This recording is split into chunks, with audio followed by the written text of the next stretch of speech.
நம்ம சேனலில் வீடியோ போட்டோடனே உங்களுக்கு மெசேஜ் வரணும் அப்படின்னு நீங்கள் நினச்சிங்கன்னா ரைட் சைடில் இருக்கிற ரெட் கலர் சப்ஸ்கிரைப் பட்டனை ப்ரெஸ் பண்ணிக்கோங்க. அப்படியே பக்கத்தில் ஒரு பெல் சிம்பிள் வரும், அதையும் கிளிக் பண்ணிட்டீங்கன்னா உங்களுக்கு மெசேஜ் தவறாமல் வரும். சரி, வாங்க வீடியோக்குள்ளே போகலாம்.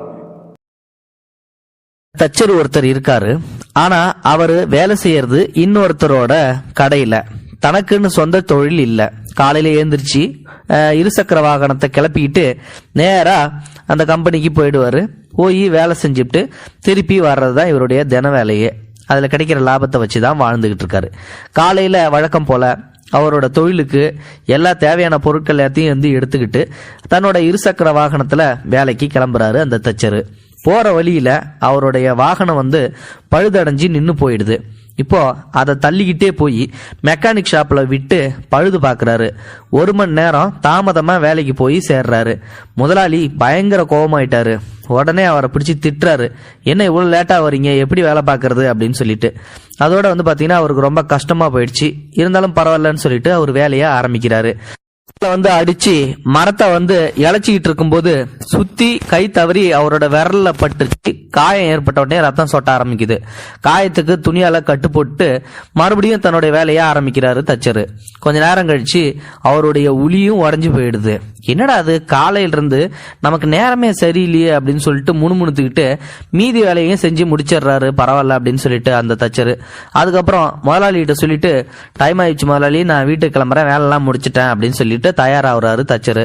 உடனே வண்டியை எடுத்துட்டு கிளப்புறதுக்கு முயற்சி செய்யறாரு. காலையில வண்டி ரிப்பேர் ஆகி நின்ன மாதிரியே இப்பயும் வண்டி ரிப்பேர் ஆகி நின்று போச்சு. வண்டி ஸ்டார்ட் ஆகவே இல்லை. இருட்டி வரைய போயிடுச்சு. இனிமேல்ட்டு என்னடா பண்றது அப்படின்னு சொல்லி தச்சர் யோசிச்சுட்டு இருக்கும்போது முதலாளி கடையை பூட்டிட்டு வெளியில வராரு. வந்துட்டு அந்த மாதிரி வண்டியை பார்த்தா இன்னைக்கு ரெடியா வர மாதிரி தெரியல, நீ வா என் வண்டியில உன்னை உங்க வீட்டுல விட்டு நான் போறேன் அப்படின்னு சொல்லிட்டு முதலாளி சொல்றாரு. உடனே இவனும் போய் ஏறி உக்காந்துக்கிறான் முதலாளி கூட. போற வழியிலேயே முதலாளி சொல்றாரு, பாவையா நீ காலையில இருந்தே உனக்கு எல்லாம் சோதனையாவே இருக்குது. வண்டி ரிப்பேர் ஆகி லேட்டா என்கிட்ட திட்டு வாங்கிட்டு உளி உடஞ்சிச்சு, உன் கையில வரைய காயம் ஏற்பட்டுருச்சு, என்ன அப்படின்னு சொல்லிட்டு சரி பரவாயில்ல ஒன்னும் பிரச்சனை இருக்காது அப்படின்னு சொல்லிட்டு ஆறுதல் சொல்றாரு. ஆறுதல் சொல்லிட்டே கூட்டிட்டு போறாரு முதலாளி. அதோட தச்சர் வீடும் வந்துருது. சரியா, இதான உன் வீடு, வேணா நீ இறங்கிக்கோ அப்படின்னு சொல்லி சொல்றாரு.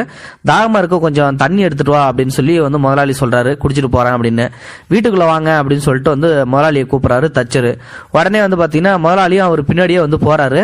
தச்சர் பாத்தீங்கன்னா வீட்டுக்குள்ள போறதுக்கு முன்னாடி அவருக்கு வீட்டுக்கு பக்கத்திலேயே ஒரு மரம் ஒன்று இருக்குது. அந்த மரத்துல போயிட்டு கொஞ்ச நேரம் கையை வைக்கிறாரு. கையை வச்சுட்டு அதுக்கப்புறம் உள்ள போறாரு. முதலாளிக்கு ஒண்ணுமே புரியல, என்ன அது இந்த ஆளு மரத்து மேல போய் கைய வைக்கிறானே அப்படின்னு சொல்லிட்டு, சரி பரவாயில்ல அப்படின்னு சொல்லிட்டு இது டெய்லியும் செய்யற வேலையா கூட இருக்கலாம், என்னதா இருந்தாலும் அவனுக்குள்ளே இருக்கட்டும் அப்படின்ட்டு தச்சர் கூட உள்ள நுழையிறாரு. உடனே அவருடைய தச்சரோட குழந்தை ஓடி அப்பா அப்படின்னு சொல்லிட்டு ஓடிடுது. அந்த குழந்தைய பார்த்த உடனே தச்சர் தூக்கி முத்தம் கொடுத்துட்டு ரொம்ப சந்தோஷமா இருக்காரு. தன்னோட மனைவியை பார்த்த உடனே அதுக்கப்புறம் இன்னும் ரொம்ப சந்தோஷமாயிடுச்சு. இந்த மாதிரி இவர் தான் எங்க முதலாளி அப்படின்னு சொல்லிட்டு தன்னோட முதலாளி அறிமுகப்படுத்துறாரு. இதனால வரைக்கும் நீங்க எங்க வீட்டுக்கெல்லாம் வந்ததில்ல, இன்னைக்கு தான் வந்திருக்கீங்க, இதான் என் மனைவி அப்படின்னு சொல்லிட்டு முதலாளிகிட்டையும் மனைவியை அறிமுகப்படுத்தி வைக்கிறாங்க. காலையில் நடந்த எந்த பிரச்சனையும் நினைச்சு பார்க்காம எப்படி இவரால் இவ்வளவு சகஜமா இருக்க முடியுது அப்படின்னு சொல்லிட்டு முதலாளிக்கு ஒரே சந்தேகம் வந்துருச்சு. என்னடா அது, காலில இருந்து செம்ம டென்ஷன் இருந்தாரு. இப்ப கிளம்பும்போது கூட வண்டி ரிப்பேர் ஆகி டென்ஷனா இருந்தாரு. ஆனா வந்த உடனே இவ்வளவு சந்தோஷமா இருக்காரு அப்படின்னு சொல்லிட்டு எந்த வித கவலையும் இல்லாம குழந்தையோட விளையாடிட்டு இருக்காரு தச்சரு. தண்ணீர் குடிச்சிட்டு உடனே முதலாளி கிளம்ப தயாராகிறாரு. வீட்டுக்கு வெளியே வராரு. தச்சர்கிட்ட, இந்த மரத்தை தொட்டுட்டு நீங்க போனீங்க, காலையில நடந்த எதை பத்தி நீங்க கவலைப்படாம எப்படி உங்களால இருக்க முடியுது அப்படின்னு சொல்லிட்டு முதலாளி கேட்டுறாரு மனசு பொறுக்காம. அதுவா முதலாளி, இதுதான் முதலாளி என்னோட சொமதாங்கி மரம். ஒவ்வொரு நாளும் நான் வேலை முடிச்சுட்டு வந்த உடனே இந்த மரத்தை தொட்டுட்டு நான் என் பாரத்தை எல்லாத்தையும் இறக்கி வச்சுட்டு தான் என் வீட்டுக்குள்ளே போவேன். எந்த கவலையும் என் மனசுக்குள்ள இருக்காது. வாழ்றது நம்ம நல்லா வாழ்றதுக்காக தான் ஆண்டவன் கொடுத்துருக்கான். அதை விட்டுட்டு நம்ம எல்லா சுமையும் மனசுக்குள்ளே போட்டு பொங்கி அப்படி இப்படின்னு சொல்லிட்டு கஷ்டமாவே இருந்தோம்னா நம்ம வாழ்ற வாழ்க்கைக்கே அர்த்தம் இல்லை முதலாளி. அதனால எவ்வளவு சோகமா இருந்தாலும் கஷ்டமா இருந்தாலும் இந்த மரத்திலே இறக்கி வச்சிருவேன். நான் வீட்டுக்கு போகும்போது என் பொன்னாடி பிள்ளைங்களோட சந்தோஷமா இருக்கணும்னு தான் ஆசைப்படுவேன் அப்படின்னு சொல்லிட்டு சொல்றாரு.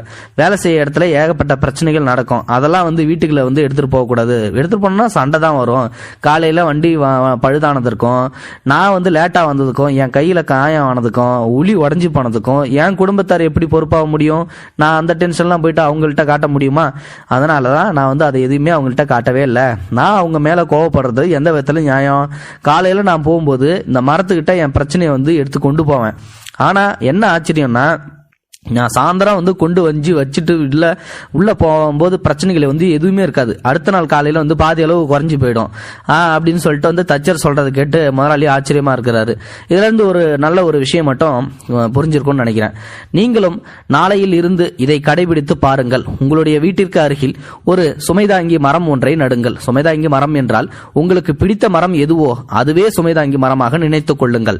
அந்த மரத்தின் மீது கை வைத்து தினமும் உங்கள் பாரத்தை இறக்கி வைத்துவிட்டு குடும்ப பிரச்சனைகளை எல்லாம் ஓரம் வைத்துவிட்டு ஆபீஸ் பிரச்சனைகளை எல்லாம் ஓரம் வைத்துவிட்டு நீங்கள் உங்கள் குடும்பத்தோடு சந்தோஷமாக வாழ கற்றுக்கொள்ளுங்கள். பிரச்சனைகள் உங்களை கண்டு அஞ்சி ஓடிவிடும். இது ஒரு அருமையான பதிவு தான். இந்த பதிவு பத்தின கருத்துக்களை மறக்காம உங்களோட கமெண்ட் பாக்ஸ்ல சொல்லுங்க. முடிந்தளவுக்கு இந்த வீடியோ மற்றவங்களுக்கு ஷேர் பண்ணுங்க. கூடவே சேனலையும் சப்ஸ்கிரைப் பண்ணுங்க. தேங்க்யூ ஃபார் வாட்சிங். இது போன்ற செய்திகளை உடனுக்குடன் நீங்கள் தெரிந்து கொள்ள மறக்காமல் எங்களுடைய சேனலை சப்ஸ்கிரைப் செய்யவும், கூடவே பக்கத்தில் வரும் பெல் ஐக்கானையும் கிளிக்